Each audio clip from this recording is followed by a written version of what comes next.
ओम शांति। आइए आज हम 24 फरवरी की मुरली सुनेंगे। कल हमने 23 फरवरी की मुरली सुनी, जिसमें हमारे परमपिता परमात्मा ने हमें बताया कि अपना चार्ट रखो, जांच करो कि कितने समय तक मैं देही अभिमानी होकर के रही। मैंने कितने समय कितना अभ्यास दिन भर में किया कि मैं एक महान आत्मा हूँ। परमात्मा ने कहा अगर देह अभिमान अगर मैं और मेरापन होगा तो देह अभिमान पीछे की ओर ले जाता है और देही अभिमानी आगे की ओर बढ़ाता है। तो इसलिए परमात्मा ने कहा देही अभिमानी रहने का दिन भर में अभ्यास करो। फिर परमात्मा ने बताया आने वाले समय में जो जल्दी आने वाली आत्माएं हैं और देरी में आने वाली आत्माओं की निशानी बताई, वो क्या मांगेंगे। परमात्मा ने कहा पहले आने वाली आत्मा तो सुखी सुख मांगेंगे, क्योंकि हमारा सतयुगी दुनिया का सुख जो आदि सनातन देवी देवता धर्म है वह बहुत ही सुख देने वाला है। लेकिन आने वाली समय में आत्माएं शांति का दान मांगेंगी। उन्हें तो सुख मांगना जैसे कि आएगा ही नहीं, वह तो केवल शांति ही शांति मांगेंगे। तो परमपिता परमात्मा कहते हैं मैं इस समय सुख और शांति दोनों ही प्रकार का बच्चों को वर्षा दे देता हूँ। उसके लिए परमात्मा ने कहा सतयुगी दुनिया में आने के लिए परमात्मा ने बताया कि धंधा आदि तो करो, लेकिन उसमें फंसना नहीं है। बाबा ने कहा व्यर्थ के कामों को अपना आप बढ़ाना नहीं है। इसलिए इतना भी धंधे आदि में बाबा ने कहा इतना भी चिंतन न चले कि परमपिता परमात्मा की याद ही हम भूल जाएं। फिर बाबा ने कहा अगर बेहद का वैराग्य जब तक न होगा तब तक परमात्मा ने कहा कुछ भी नहीं कर पाएंगे, बेफिक्र नहीं बनेंगे। बाबा ने कहा इसलिए बेहद का वैराग्य के द्वारा नॉलेजफुल बनो। कल बाबा ने हमें ये वरदान दिया था। फिर बाबा ने कहा था माया से डरना नहीं है, माया से निर्भय होकर के रहो और संबंधों में निर्माण बनो। हर एक आत्मा का कल्याण करने का समय है, क्योंकि हमारे परमपिता परमात्मा सदाशिव, शिव का अर्थ ही है कल्याणकारी। परमात्मा इस समय सर्व आत्माओं का कल्याण करने को आए हुए हैं। तो परमपिता परमात्मा कहते हैं कि तुम्हारे द्वारा भी सर्व आत्माओं का कल्याण इस समय होने वाला है। लेकिन उसके लिए तो हमें परमात्मा से सर्व शक्तियाँ प्राप्त करनी पड़ेंगी। इसलिए परमात्मा ने हमें बताया कि दिन भर का अपने पास चार्ट रखो। तो आइए आज हम सुनते हैं 24 फरवरी की मुरली। तो आज है 24/2/2024 प्रातः मुरली। ओम शांति। बाप दादा मधुबन। बाबा कह रहे मीठे बच्चे तुम अभी हंस बनने का पुरुषार्थ कर रहे हो। आज परमात्मा ने हमें हंस कहा। हंस में परखने की शक्ति बहुत अच्छी होती है। हंस जो है दूध और पानी को अलग अलग कर देता है, नीर और शीर को अलग अलग कर लेता है, मोती और पत्थर को भी अलग अलग कर लेता है। मोती चुग लेता है और पत्थर किनारे को कर देता है। इसीलिए परमात्मा ने हमें भी बताया कि तुम्हें भी व्यर्थ की बातों को अपने अंदर नहीं भरनी है। जो भी आपके काम की बातें हैं उसे ही हमें ग्रहण करना है, व्यर्थ बातों में हमें नहीं फंसना है। तुम्हें इन लक्ष्मी नारायण जैसा हंस बनना अर्थात संपूर्ण निर्विकारी बनना है। लक्ष्मी नारायण सतयुग के जो पहले महाराजा महारानी हैं, तो हमें उन्हीं के समान हमें भी बनना है। तो उसके लिए हमें हमारे अंदर कोई भी विकार न हो, किसी भी आत्मा के प्रति ईर्ष्या द्वेष की भावना न हो। तो परमात्मा ने कहा उसके लिए तुम्हें संपूर्ण निर्विकारी बनना है। प्रश्न है इस ज्ञान मार्ग में तीव्र जाने की सहज विधि क्या है। ज्ञान मार्ग में सहज विधि कौन सी है। परमात्मा इस समय विधि बता रहे हैं, जिसे हमें आरती में भी गाया गया कि किस विधि मिलूं दयामय।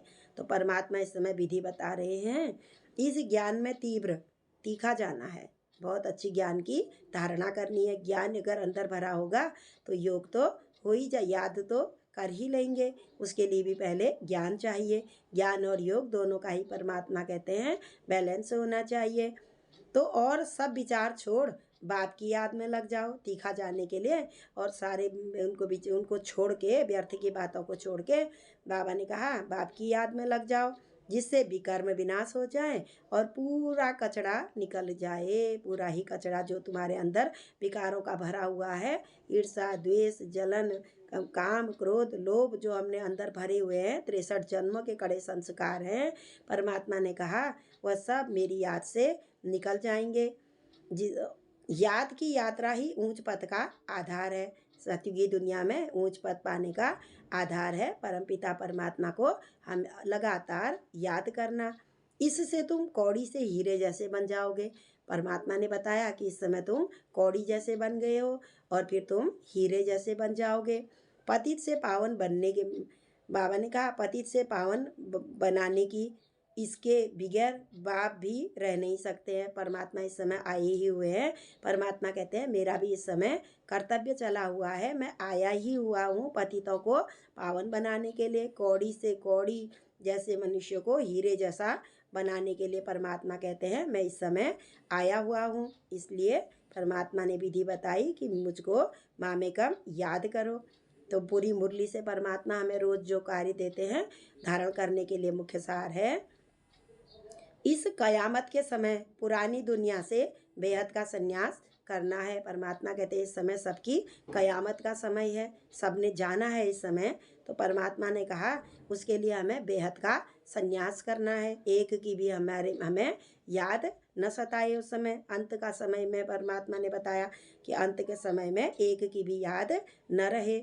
इस कब्रिस्तान से बुद्धि निकाल दो। बाबा ने कहा यह सब कब्रिस्तान, ये सब कब्रिस्तान बनना है और यहाँ फिर परिस्तान बनेगा। परियों परियों बाबा कहते हैं यह यहाँ सब परियां ही परियां आएंगी। परमात्मा ने कहा परि इस समय यहाँ इस समय सब की ही कयामत का समय है।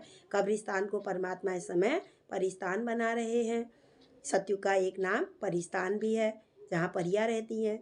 याद में रहकर सब पुराने हिसाब किताब चुकतू करने हैं। हिसाब किताब बहुत है, भारी बोझा है हमारे अंदर जो हमने भर दिया है, काम का, क्रोध का, लोभ का, मोह का, अहंकार का।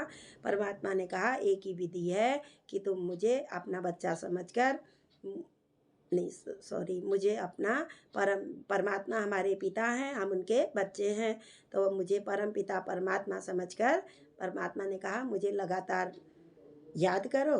तो एक ही उपाय है जिससे कि तुम फिर मनुष्य से देवता बन जाओगे। हिसाब किताब तुम्हारा तभी चुकता होगा। दूसरा है मुख से सदैव ज्ञान रत्न ही निकालने हैं, पत्थर नहीं निकालने हैं। कोई भी ऐसे शब्द नहीं निकालने हैं जिससे कि अन्य आत्माओं को दुख पहुँचे। परमात्मा ने कहा तुम्हें तो हमेशा परमात्मा हमें रोज जो इतने ज्ञान रत्न देते हैं वही धारण भी करने हैं और वही हमें मुख से भी निकालने हैं। पूरा पूरा हंस बनना है, पूरा पूरा हमें पवित्र बनना है। कांटों को फूल बनाने की हमें सेवा करनी है। इस समय मनुष्य क्या है, सब दुखी है, अशांत है। परमात्मा ने कहा सब कांटों को इस समय परमात्मा आए हैं फूल बनाने के लिए, तो हमें भी परमात्मा का सहयोगी बनना है। तो हमें भी सब कांटों जैसे मनुष्यों को जो एक दूसरों को दुख देते हैं उन्हें भी हमें सुखी बनाना है। आज का मधुर वरदान है बाबा का हमारे लिए, सेवा के साथ साथ, परमात्मा कहते हैं सेवा के साथ साथ बेहद की वैराग्य वृत्ति की साधना को इमर्ज करने वाले सफलता मूर्त भव। पूरा विश्व ही हमारा परिवार है, हम सब एक परमपिता परमात्मा की संतान हैं।